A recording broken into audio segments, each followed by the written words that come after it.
Chapter 11. Homily was there, at the last gate, to meet them. She had tidied her hair and smelled of coal tar soap. She looked younger and somehow excited. "Well?" she kept saying. "Well?" taking the bag from Arietti and helping Pod to fasten the gate. "Well, was it nice? Were you a good girl? Was the cherry tree out? Did the clock strike?" She seemed, in the dim light, to be trying to read the expression on Arietti's face. "Come along now. Tea's all ready. Give me a hand." Tea was indeed ready, laid on the round table in the sitting-room, with a bright fire burning in the cogwheel. How familiar the room seemed, and homely, but suddenly, somehow strange. The firelight flickering on the wallpaper. The line which read, "It would be so charming if..." If what? Arietti always wondered. If our house were less dark, she thought, that would be charming. She looked at the homemade dips set in upturned drawing pins, which Homily had placed as candle holders amongst the tea things, the old teapot, a hollow oak apple, with its quill spout and wired-on handle. Burnished it was now, and hard with age. There were 2 roast sliced chestnuts, which they would eat like toast, with butter, and a cold boiled chestnut, which Pod would cut like bread. There was a plate of hot dried currants, well plumped before the fire. There were cinnamon breadcrumbs, crispy golden, and lightly dredged with sugar. And in front of each place, oh, delight of delights, a single potted shrimp. Homily had put out the silver plates, the florin ones, for herself and Arietti, and the half-crown one for Pod. "Come along, Arietti, if you've washed your hands," exclaimed Homily, taking up the teapot. "Don't dream." Arietti drew up a cotton wheel and sat down slowly. She watched her mother pulling on the spout of the teapot. This was always an interesting moment. The thicker end of the quill being inside the teapot, a slight pull just before pouring would draw it tightly into the hole and thus prevent a leak. If, as sometimes happened, a trace of dampness appeared about the join, it only meant a rather harder pull and a sudden gentle twist. "Well," said Homily, gingerly pouring, "tell us what you saw." "She didn't see much," said Pod, cutting himself a slice of boiled chestnut to eat with his shrimp. "Didn't she see the overmantel?" "No," said Pod, "we never went in the morning room." "What about my blotting paper?" "I never got it," said Pod.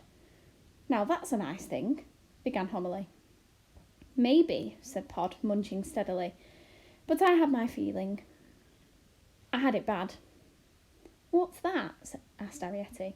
"His feeling?" "Up the back of his head and in his fingers," said Homily. "It's a feeling your father gets when..." She dropped her voice. "There's someone about." "Oh," said Arietti, and seemed to shrink.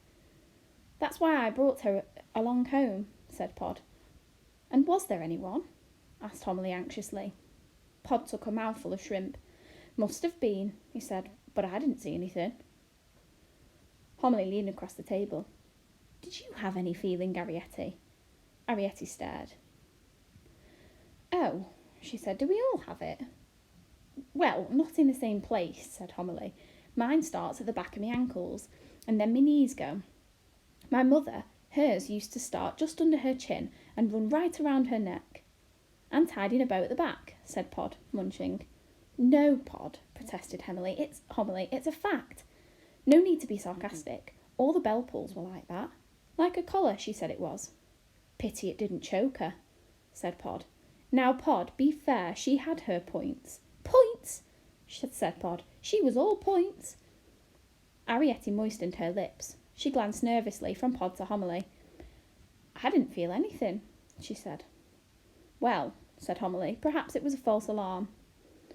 "Oh, no," began Arietti. "It wasn't." And as Homily glanced at her sharply, she faltered. I mean, if Papa felt something...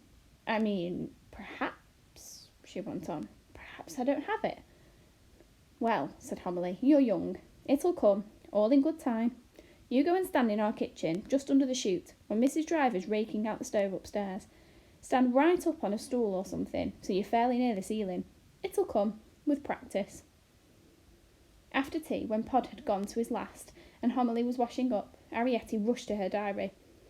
"I'll just open it," she thought, trembling with haste. "Anywhere." It fell open at the 9th and 10th of July. Talk of camps but stay at home. Old Cameronian colours in Glasgow Cathedral, 1885. That's what it said for the 9th.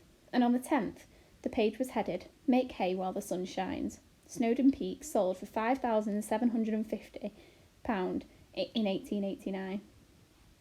Arrietty tore out this last page. Turning it over, she read the reverse side.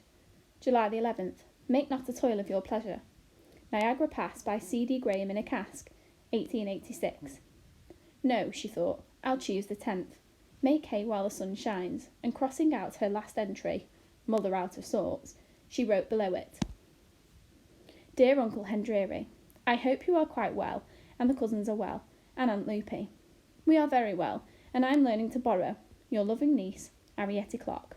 Write a letter on the back, please. What are you doing, Arrietty? Called Homily from the kitchen. Writing in my diary. Oh, said Homily shortly. Anything you want? Asked Arrietty.